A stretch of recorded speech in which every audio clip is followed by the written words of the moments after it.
বিদ্যুৎ দপ্তরের বিরুদ্ধে ক্ষোভে 34 নম্বর জাতীয় সড়ক যখন অবরোধ করছেন স্থানীয়রা, তার পাশাপাশি হাসনাবাদের খবরে নজর রাখবো, সেখানেও রাস্তা অবরোধ করছেন স্থানীয়রা। তবে এক্ষেত্রে তাদের দাবি গাছ কাটার জন্য তারা বিক্ষোভ দেখাচ্ছেন, এমনটাই তারা বলছেন। রাস্তা অবরোধ করে বিক্ষোভ দেখাচ্ছেন স্থানীয়রা।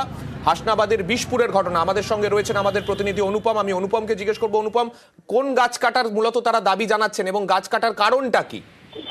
হ্যাঁ দেখো সামনে এই যে হাসনাবাদের বিশপুর যে এলাকা, এই বিশপুরের যে মোড়ে, সেই মোড়ে একটা শিরীষ গাছ, বহু পুরনো শিরীষ গাছ, মোটা শিরীষ গাছ বিগত 3 বছর ধরে মরে আছে এবং যেহেতু শুকিয়ে গেছে তার ডালপালা ভেঙে ভেঙে পড়ছে এবং এই রাস্তা দিয়ে ছাত্রছাত্রীরা যাতায়াত করে, গ্রামের মানুষরা যাতায়াত করে এবং তাদের গায়ে পড়ছে, তারা আহত হচ্ছে, গাড়ির উপরে ভেঙে পড়ছে, তলায় যেসব দোকানদার রয়েছে সেই সব দোকানটার উপরে ভেঙে পড়ছে এবং দোকান ক্ষতিগ্রস্ত হচ্ছে।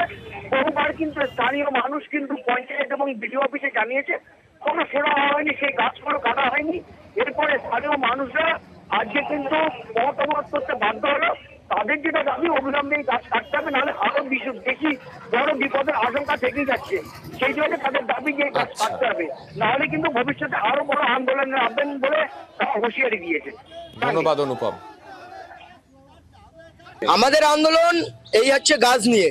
এই গাছটা দিনের পর দিন পড়ে আছে, এইভাবে দিনের পর দিন ভেঙে ছোট ছোট শিশুদের মাথায় পড়ছে এবং গাড়ি নিয়ে প্যাসেঞ্জার যাচ্ছে, গাড়ির সামনে কাছে পড়ছে এবং তারপরে আমরা বিডিওকে জানিয়েছি, বিডিও কোনো আমাদের উপকার করেনি এবং আমরা পঞ্চায়েতেও জানিয়েছি, পঞ্চায়েত আমাদের কোনো উপকার করেনি, এমএলএও উপকার করেনি, জেলাও জানিয়েছি, কেউ আমাদের উপকার করেনি। তাই আমাদের দাবি, আমাদের গাছ ইমিডিয়েটলি কাটতে হবে। এটা হচ্ছে আমাদের আন্দোলন।